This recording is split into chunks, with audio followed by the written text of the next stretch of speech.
Hey, what's up? I'm Justin with NRN, the No Bull Racing Network. Happy Monday, everybody. How's your Monday going? Did you enjoy some racing?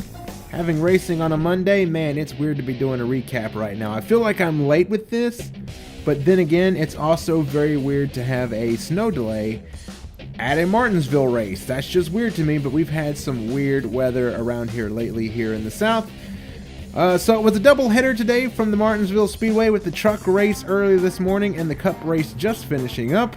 So let's talk about what happened from this small old paper clip. So at Martinsville, you can always expect a wild one. It's what short track racing produces, and it's why short track racing is some of the most exciting racing out there. Short track, short tempers, as they say. But getting into a rhythm and keeping your emotions in check is always critical at this little track, the little track that could. There's only one groove, and that's that inside lane. And to make a pass, well, you have to go up there and you really have to nudge the guy out of the way. Pit road is also key to finding victory here because the pit lane is so small and so tight, you can really find trouble out there if you're not careful. But the snow got cleared away and a bunch of the Virginia workforce called out sick and headed back to the track to watch 500 laps of short track racing. The field lined up by points, so that put Martin Truex Jr. on the pole for the race. So if you were able to go in and make the change to your fantasy lineup in time, kudos to you, because I wasn't so lucky. I went over there to change that real quick and they had locked it up by then. So if you were able to do that, kudos. But Truex wasn't able to stay there for long because Kyle Busch would take the lead from him and Truex would fall back to 5th. The car just not good on the long runs, but one driver to watch every time they race at Martinsville is Denny Hamlin, and you can never count him out. And wouldn't you know, Hamlin made a charge through the field and he would grab the lead from his Joe Gibbs teammate and he would lead them to the competition caution on lap 50 and would beat them out of the pits to keep that lead. And I talked about how hectic this pit road was going to be, and during those stops, teammates Eric Almirola and Kevin Harvick actually tangled together, and that would force Almirola back to pit road to check on that damage, but it wasn't that serious.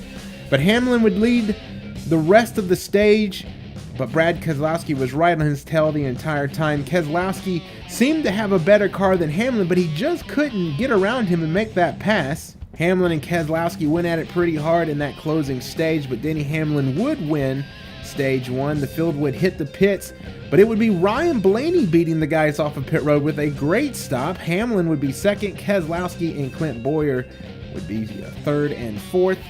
Bowyer was having a great start to the race, and he needed this because he was on a 190 race winless streak. That's right, it had been 190 races since he saw victory lane. Blaney would lead them to the green to start stage 2, but Hamlin would have a little something to say about that, and he would race side by side with Blaney. Really good racing. Blaney had that inside line though, so he would have the advantage and would eventually take the lead from Hamlin, and Hamlin would settle back into 2nd place. It was a good fight between Team Penske and Joe Gibbs right up there at the front, but still Keselowski seemed to have that better car, and he started to turn up the heat on Hamlin. Hamlin would slide up the racetrack and let Keselowski go.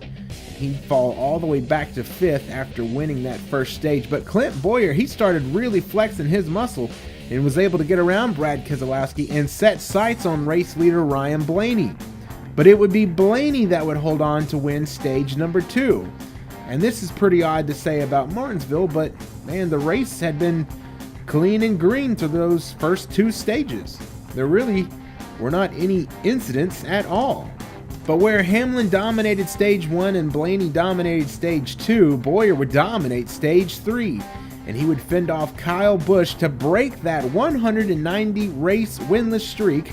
The last time Clint Bowyer had gone to victory lane was at Charlotte Motor Speedway in 2012, and Bowyer did one hell of a burnout that started about 90 miles per hour down the backstretch, and I thought he was going to crash the car in turn 3. I thought, oh my god, there he goes.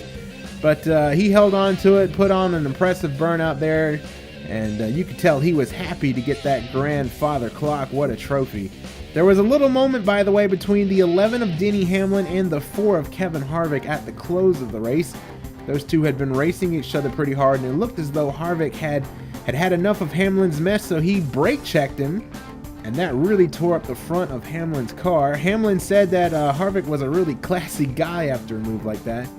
But why in the world is it that Hamlin is always getting in trouble after a Martinsville race? It just seems like someone's always pissed at him after the Martinsville race is over. But let's take a look at the top 20 finishers of the STP 500. Clint Boyer breaking that winless streak. He would finish first after starting 9th. Great run for Clint Boyer. It was really good to see him celebrating in victory lane. Kyle Busch again would be runner-up. He is right there every week, finishing 2nd or 3rd. And he would again finish 2nd, but still hasn't got a win in 2018. Ryan Blaney with a really good run. He'd be 3rd.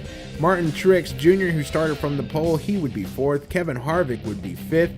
Joey Logano would be 6th. Alex Bowman having a very good run for Hendrick Motorsports today after starting in 16th. He would finish 7th. AJ Allmendinger, the Dinger, with a top 10 finish. He'd finish 8th. And they say that Martinsville, you kind of have to attack like a road course, the way you make passes. And as you know, AJ Allmendinger is a road course master, so that might have something to do with him getting the job done. And then he's run really well at Martinsville in the past. So AJ Allmendinger with a really good finish of 8th. Chase Elliott would be 9th, and that he struggled for that finish. He went a lap down several times, was able to get the free pass. So 9th place for Chase Elliott. That probably feels like a win right now.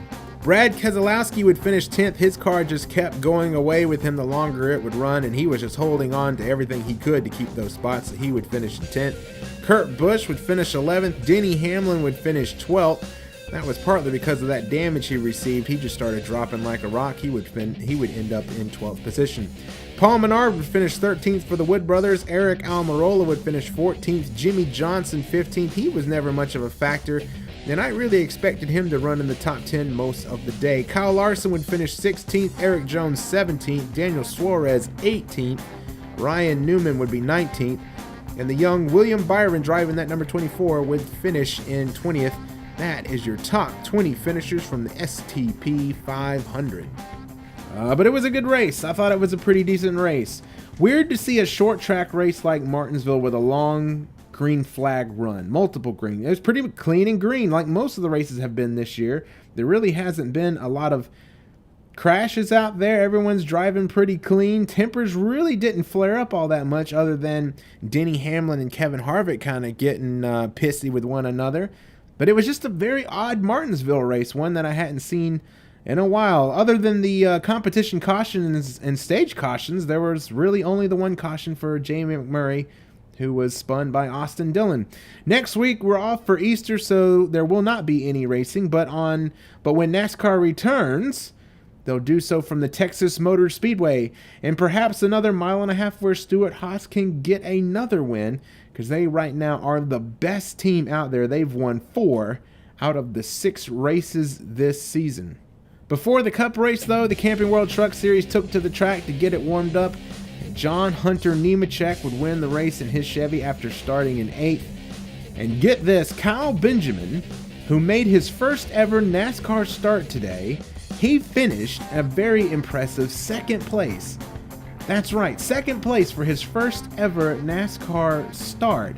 That's Kyle Benjamin. So good job to him. He might just be a future star in the making right there. Brett Moffitt continues to have a great season. He finished in 3rd. Grant Enfinger would finish 4th, and Noah Gragson would finish 5th. Having a little better weather, though, Formula One began their season in Australia. Lewis Hamilton would start from the pole in his Mercedes. They were good all week long, but it would be Sebastian Vettel that would pick up the win for Ferrari. He and his teammate Kimi Räikkönen would finish 1st and 3rd and give Ferrari a great start to the season. Lewis Hamilton would finish 2nd. Daniel Ricciardo would be the highest finishing Red Bull in 4th. Alonso would bring his McLaren home in 5th. Great run for McLaren. That they actually showed about the pace that Red Bull did for most of the race.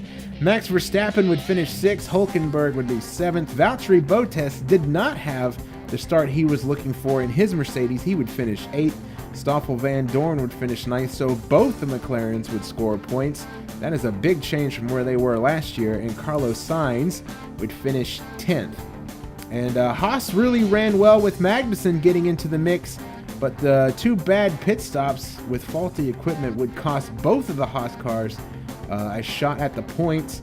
So a disappointing start for the season for those guys, but a lot to be proud of there as well, because they were looking very strong at the start, and that's something that they can definitely improve upon. And I think Haas is going to score some points this year, but Magnussen was looking really good at the start of that Grand Prix. And wow, lots of racing this weekend, and that was a lot to catch up on. Lots of racing on a Monday. So anyway, I'm taking a week off, so I'll miss you guys, but it's Easter, so I won't be around. I'm going to go to the lake house and chill out just a bit. But thanks so much for tuning in to NRN, the No Bull Racing Network. It's good to have you. I'll see you when we get back to Texas. So take it easy, guys. Have a great week. Have a great Easter. See you around.